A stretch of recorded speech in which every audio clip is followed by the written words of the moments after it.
Oh, you have no idea how long I've been holding off on making this video. What's up, my little spirits? I know it's been a while since I've uploaded, and this is the problem when I try working on like 50 projects at once and they all take forever to edit. But that's a conversation for another time.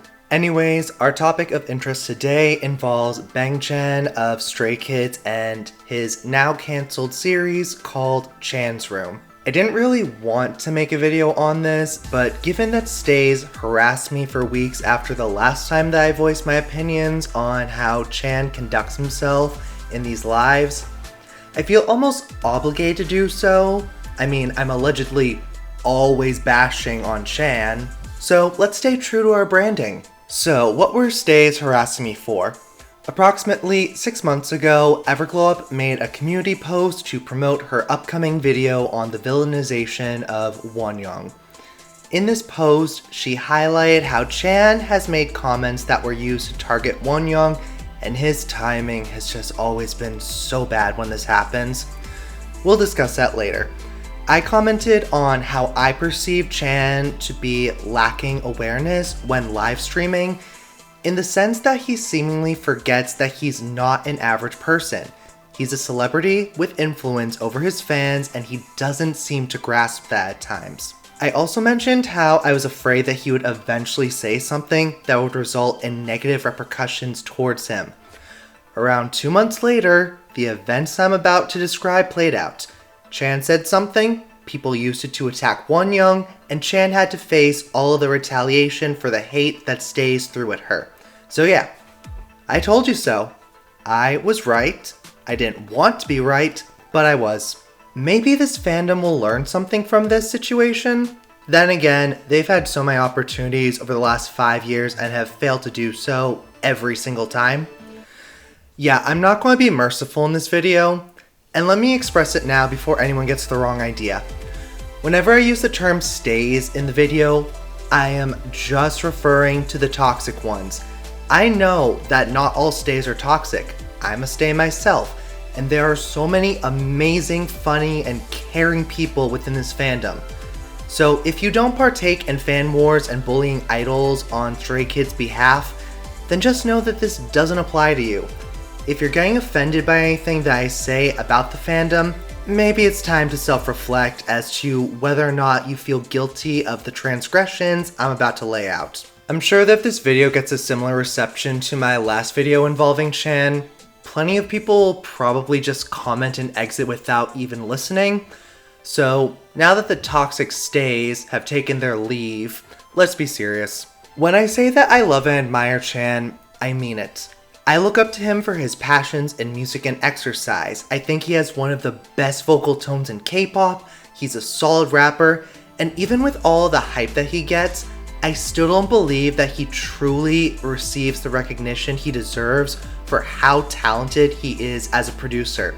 Did you guys watch the Stray Kids survival show? That man was turning out bop after bop in a very short time span. And it's just this one, I cannot emphasize it enough, this one aspect of Chan that I am critical of. Just a reminder, blindly supporting everything that someone says and does isn't necessarily love. It's more so obsession. Love is when you can acknowledge someone's flaws and still accept them regardless. So me not praising every single little thing that Chan says and does not invalidate how much I admire him.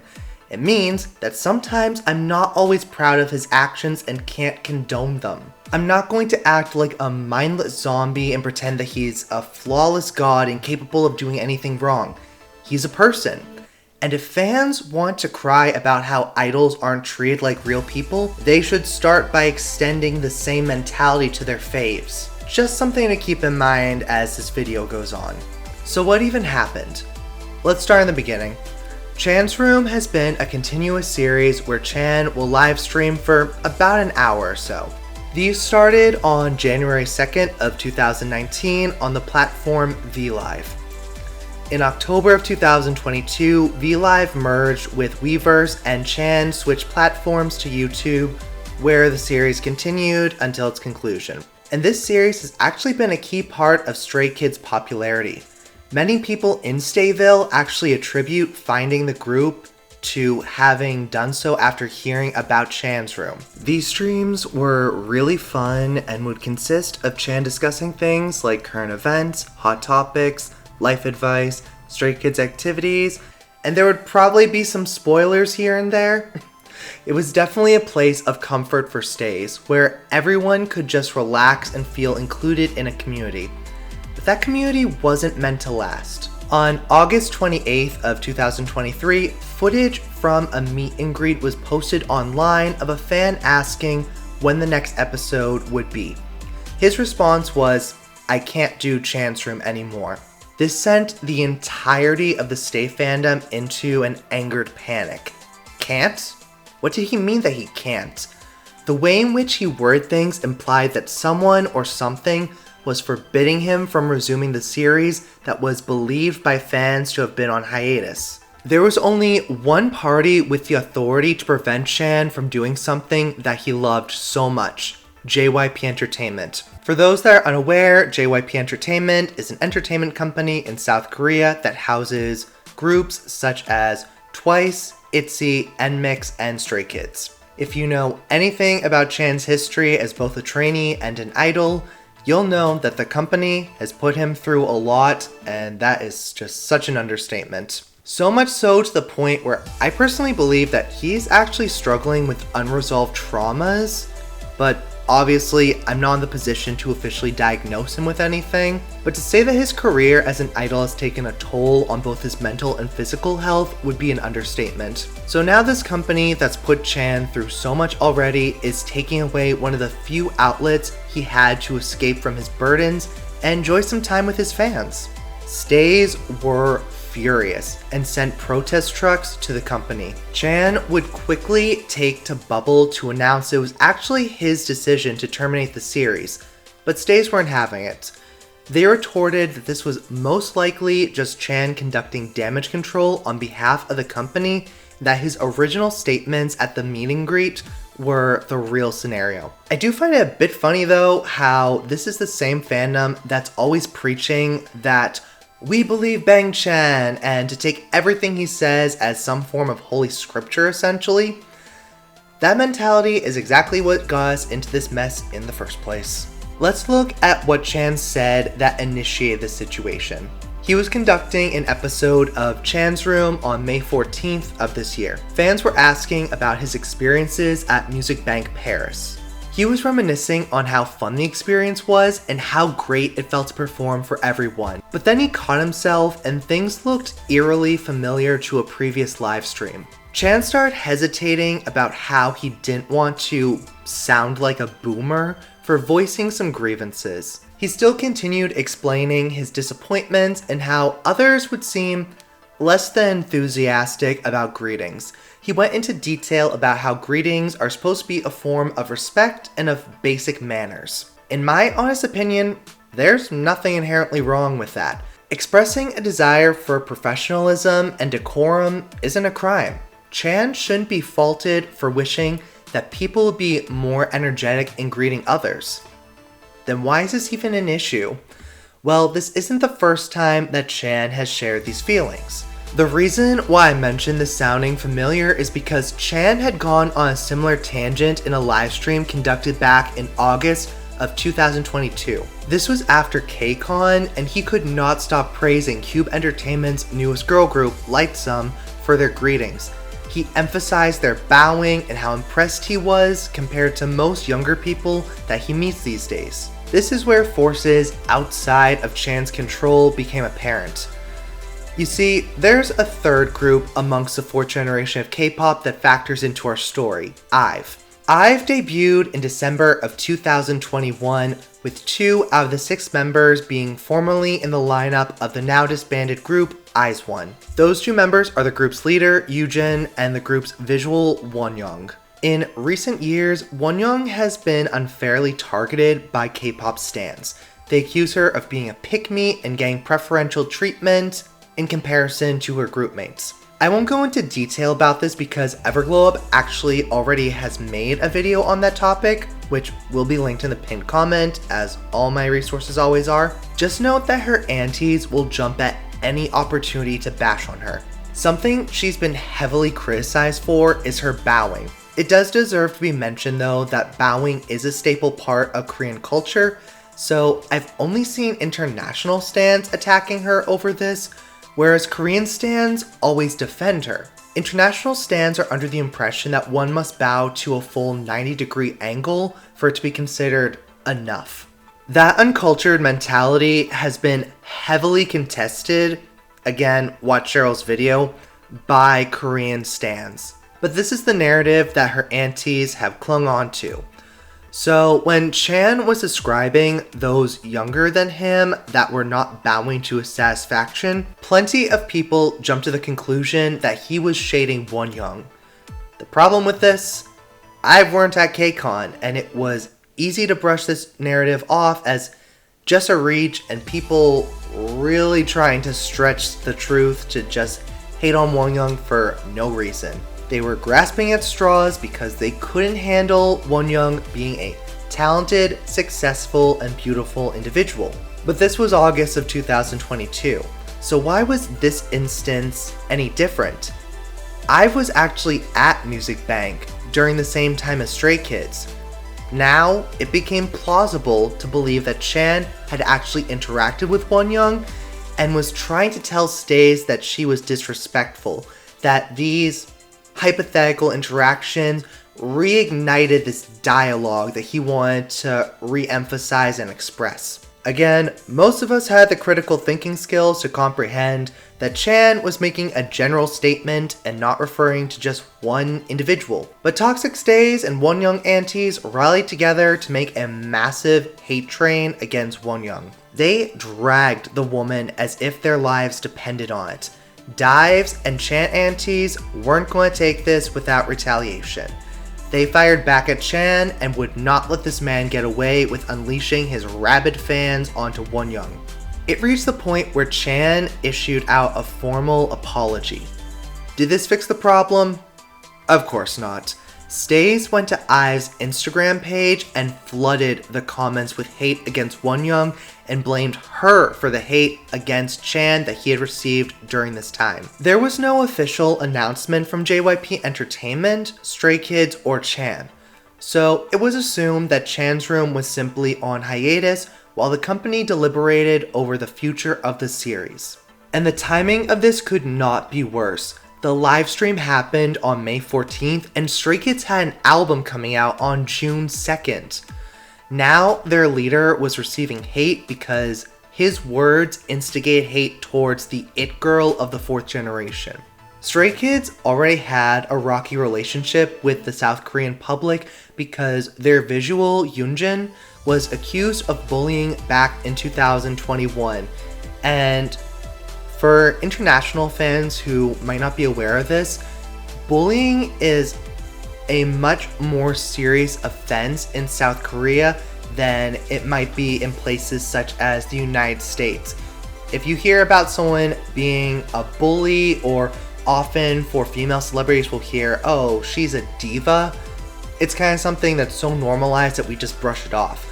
In South Korea, that's not the case. They take allegations of this very seriously. And many idols were actually being accused of bullying at the time, and some were even removed from their groups, such as Soojin of Idol. JYP Entertainment failed to protect Hyunjin and just put him on hiatus while the rest of Stray Kids tried mending their relationship with the public by competing on the Mnet survival show Kingdom. By the way, the Twitter user, because I refuse to call the platform X, URHWG has an amazing thread to prove that Hyunjin was actually innocent from the allegations. I appreciate them so much for putting this together and the work that took, because I was so sick of Stays claiming that he was innocent without ever providing evidence, or at least a reasonable argument to make me believe so. If you have any questions as to whether or not Hyunjin is innocent or not at this point, I strongly advise looking at, because they did such a great job of in my opinion, proving that the allegations were in fact falsified. But anyways, so there was no way that the company was going to risk Chan having another live stream even closer to the album's release date and further jeopardizing its reception and performance. So to answer the question of whether or not JYP Entertainment made the right decision, I think you could make a good argument that they did. Personally, I don't agree with their decision, but I understand it. I'm sure that they were having a panic attack when they saw the commotion online between stays, dives, multi-stans, and people that don't even belong to either fandom but just want to join in on the drama and fighting. At the end of the day, JYP Entertainment is a company. Their main objective is to make a profit, not to protect the feelings of their idols and their fans. It sucks, but that's the reality. Finally, we need to talk about who's to blame for all of this. I think there are a few parties that have been dragged into this situation and have been sent demands and even threats to apologize. So let's tackle them all one at a time. I think first of all, just an honorable mention, we have to bring up Wonyoung because people are saying that she is responsible for Chan having to issue an apology and for him getting so much hate and backlash. To that I say, why? The girl did nothing wrong. She was just existing, and something that Chan said sent a bunch of hate to her. Why should she have to apologize for any of this? So let's leave Wonyoung out of it and go on to the first party that I think actually holds some blame in the situation. JYP Entertainment. I don't believe that they should be able to just dump all of the blame onto Chan and call it a day. I think that the company needs to monitor their idols' live streams a lot more strictly. I'm sure that they at least sit through the streams, or at least I hope that they do, but I need them to listen to what the idols are saying, acknowledge how much information they're disclosing, and watch the reactions of fans. These aren't even the first times that Chan's words have negatively affected other idols. On 2 separate occasions, Chan's conduct on live streams have led to stays bashing on former Stray Kids member Kim Woo-jin. One instance was much more direct in that Chan was discussing the importance of keeping promises, knowing that mistakes have consequences, and being considerate of those affected by your actions. Funny how the tables have turned. Woo-jin had recently left Stray Kids with the only reasoning given by JYP Entertainment was that it was for personal reasons. Stays found the timing to be suspicious as it delayed the release of the group's Levanter mini-album. They believe that Woo-jin was actually kicked out of the group and the company for breaking the rules. Which rule has been left up to speculation, but we'll get to this in a second. Chan describing someone that he knew had to face consequences for making mistakes felt like confirmation of these theories. Let's quickly unpack this nonsense though. As far as the timing goes, Stray Kids had finished their Unveil I Am tour in September of 2019. Their District 9 Unlock tour was set to start in November of 2019. Woo-jin left in October of that year, almost exactly on the mid-dates between the tour dates starting. It's much easier to push back the release of a mini-album than it is to rework an entire world tour in the middle of it, meaning things like who covers what vocal parts, what the choreography is going to look like, if people are going to be doing any sort of solo and subunit activities during the tour. So Woo-jin actually left at the most ideal time and the most considerate timing to the group. As far as his reasoning being vague goes, first of all, this is just a new policy that JYP has had where they just say for personal reasons as to not stir up drama. Unfortunately, that backfired and left things wide open for people to speculate that there was something going on. But what was Woo-jin even supposed to say? My fans hate me, they say I'm fat and ugly, that I ruin the group's visuals, and that I sound terrible compared to Han and Seungmin. They petition for me to be kicked out of the group, and my company won't let me eat anything other than corn until I lose weight. This man was developing an eating disorder to appease his fans and simply just couldn't take it anymore. The company wasn't protecting him, and no matter what his group mates did, it wasn't like they could magically just reverse their fans' opinions. So stop with these narratives that he was kicked out. He wasn't. Anyways, the second time that Chan did anything on live is an instance that I discussed in a previous video I made, where I debunk the fan speculation that Chan hates Woojin. Again, I actually think Chan is struggling with unresolved traumas that JYP Entertainment created and has yet to assist him with in getting over. But yeah, I think JYP Entertainment should really be monitoring Chan better. It's easy to overlook the instances with Woojin because Cubs are a relatively small fandom, and Woojin's under 10X Entertainment that had only recently started before he announced being under the company. Wonyoung, on the other hand, is one of the most popular idols at the time, and her company, Starship, I believe is a subsidiary of Kakao Entertainment that was in talks of, what's the word, not annexing, but basically buying out a significant portion of SM Entertainment, which is one of JYP Entertainment's main competitors in the industry. So she has a lot of powerful people around her. And the first time that there was an issue with Wonyoung in February, JYP Entertainment should have pulled Chan into a meeting and said, "Stop criticizing others on streams, we don't want anything to happen from this."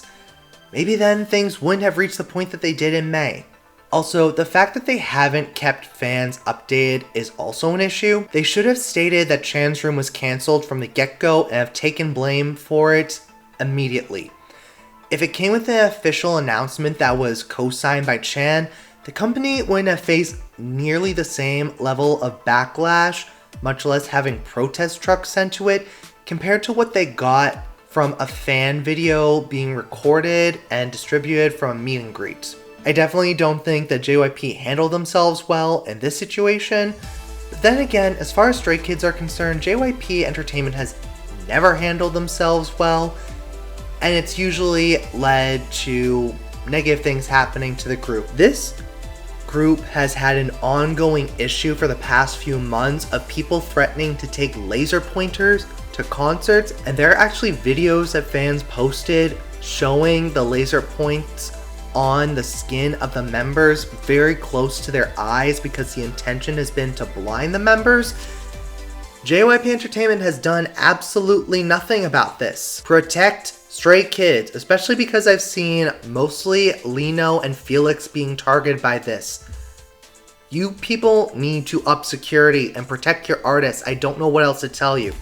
So yeah, JYP Entertainment definitely holds some responsibility here. The next person that receives a lot of hate and is often seen as the one who should take all of the blame for himself is Chan. I don't actually believe that Chan deserves a majority of the blame, and I feel like he's being made to bear more responsibility than he should. Like, he is just the only bad guy in this entire situation. This opinion's pretty much from everyone that's not within the Stay fandom. And again, I don't believe that he should be taking as much blame as some people are saying he should.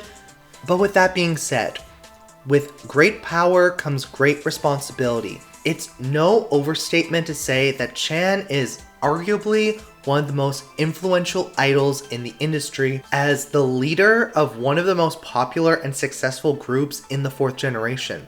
Like I mentioned at the beginning of the video, I have a problem with how Chan seemingly forgets who he is on stream. He can be Chris, all that he wants to be when he's just with his friends, his family, his group mates, etc. But when he's live streaming in front of thousands of adoring fans, he needs to act accordingly. And I want to touch upon a talking point from a video that Everglow made in the aftermath of Chan's apology. She discussed that Chan said he's always watching. She even acknowledged that he obviously isn't online 24/7 because he has a job clearly, but Stays either A, didn't understand, or B, intentionally misinterpreted this and attempted to use it as a counterpoint to the entire video. Let's revisit that.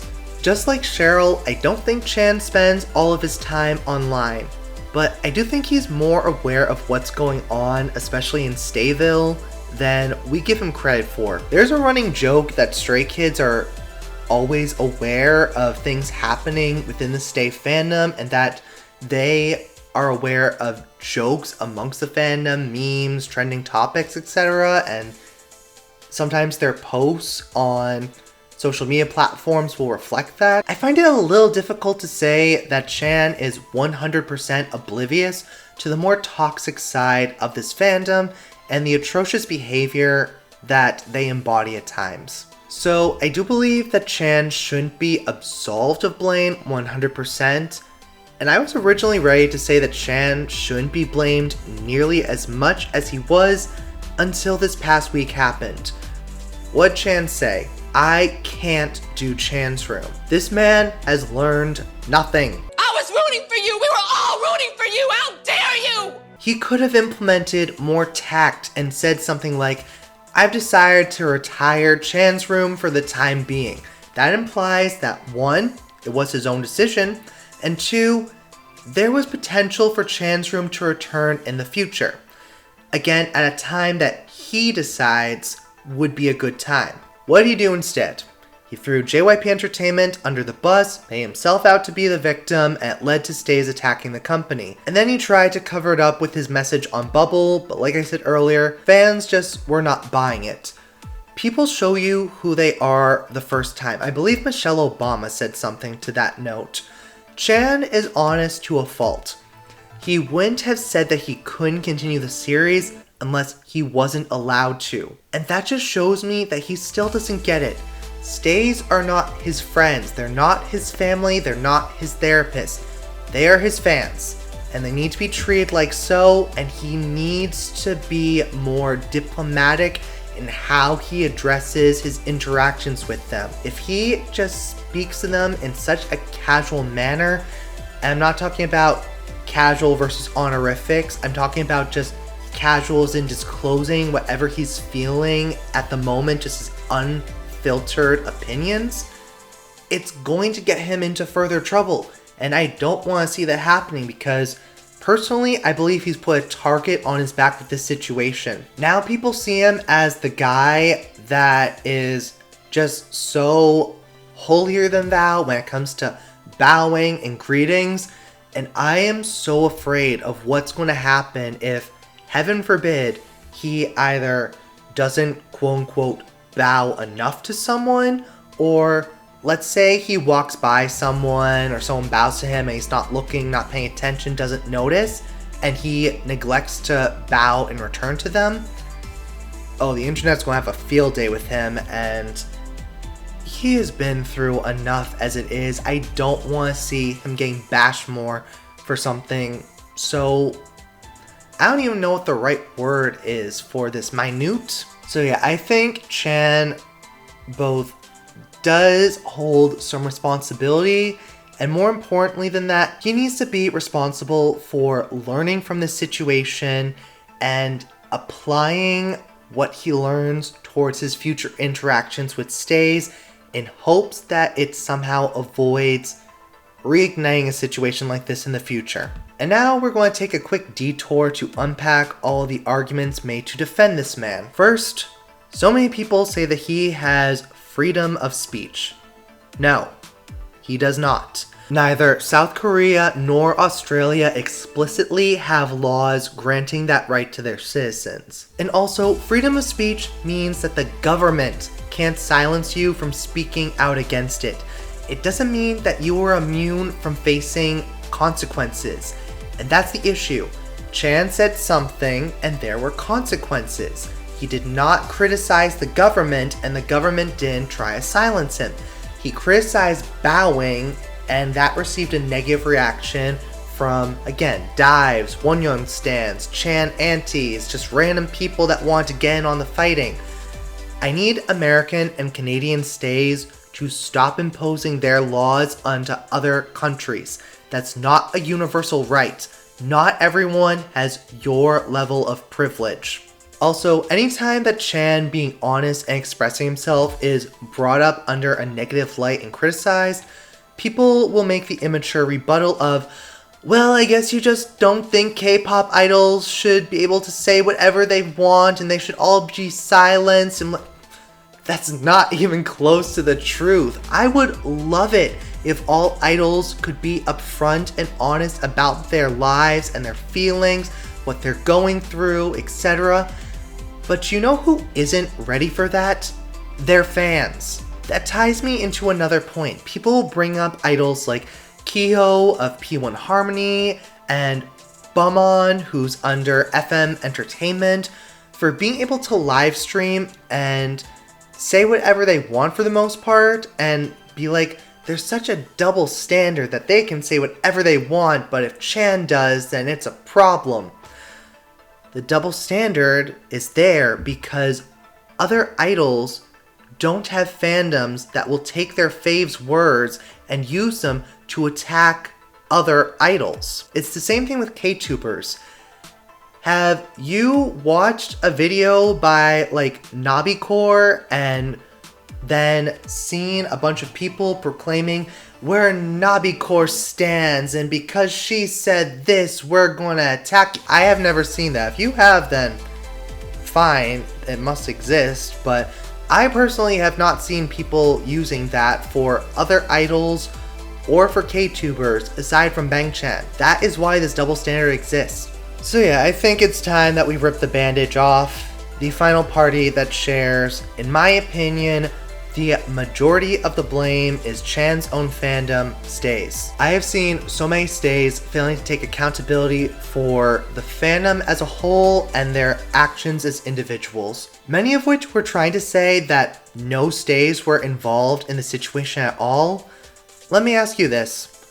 Who took Chan's words from the live stream and shared them with the world on other social media platforms such as Twitter, Reddit, TikTok, and YouTube, mainly YouTube Shorts? Chan sure doesn't take those clips of his own live streams and share them, and I really doubt that Wonyoung haters are just hanging around and taking time out of their days in hopes of watching Chan say something that could be used to bash on her. It was Stays that started this fire. Maybe other fandoms were the ones that fanned the flames, but the root problem is that Stays view Chan as a god, as a deity. They take everything that he says way too seriously and have shown a pattern of using it to justify hateful rhetoric towards others. Again, this is why other idols and K-tubers aren't a problem. They don't have crazed fans that believe they're soldiers and must mobilize at the slightest assumption of danger.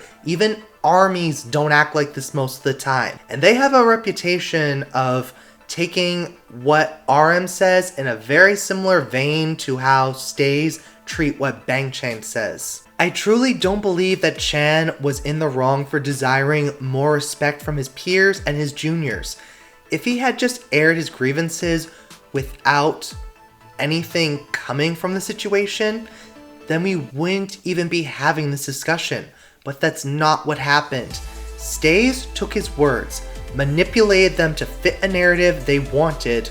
My guess is probably out of jealousy of IVE's rise in popularity and them being adored by the Korean public in a way that Stray Kids never have been. They attacked Wonyoung, they tried protecting Chan from the backlash of their own actions, and then they proceeded to spam IVE's social media accounts with toxic vitriol once Chan had apologized and taken responsibility. Responsibility that should have been taken by his own fandom. This fandom needs to reevaluate its relationship with Chan. This all happened because Stays can't control themselves. Now we've lost a core piece to the Stay experience and one that was instrumental in building this fandom during Stray Kids' rookie and formative years. Chan was allowed to live stream. It was a privilege, not a right, and that privilege was revoked. Maybe it will be reinstated, maybe it won't, we don't know. If it does, my guess is it probably will take Stray Kids pulling a GOT7 and leaving JYP Entertainment and getting all the freedoms that they want before happening, but the soonest that's going to happen is 2025. This should be a rude awakening that Chan isn't a god and nobody should have that level of influence over you. Ultimately, what's done is done. I have seen how important Chan's room has been to him. I've sat through a handful of these live streams over the last year and a half. You can see how happy it makes him feel, but to see him divulging so much sensitive information to stays without a filter makes me fear that he doesn't have a person in his personal life that he feels comfortable doing so with. I mean, he did, but I've already gone to enough detail about that. I just hope that he'll be able to have Chan's room again, but if he does, that it'll be after a lot of self-reflection on how he approaches his interactions with stays. I get that everybody's journey in life is different, but Chan is only a few months younger than I am. If he's going to be 26 soon and still doesn't have someone in his life to have these conversations with, I'm really concerned as to what that'll do to his mental health.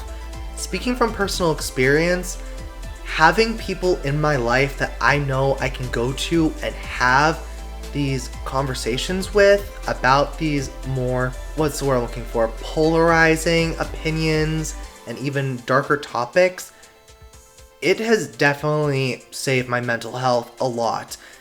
And just the idea that Chan doesn't have that, or potentially doesn't have that, just makes me feel so bad for the guy. Like, he tries so hard to make other people happy, and he doesn't have that to make himself happy.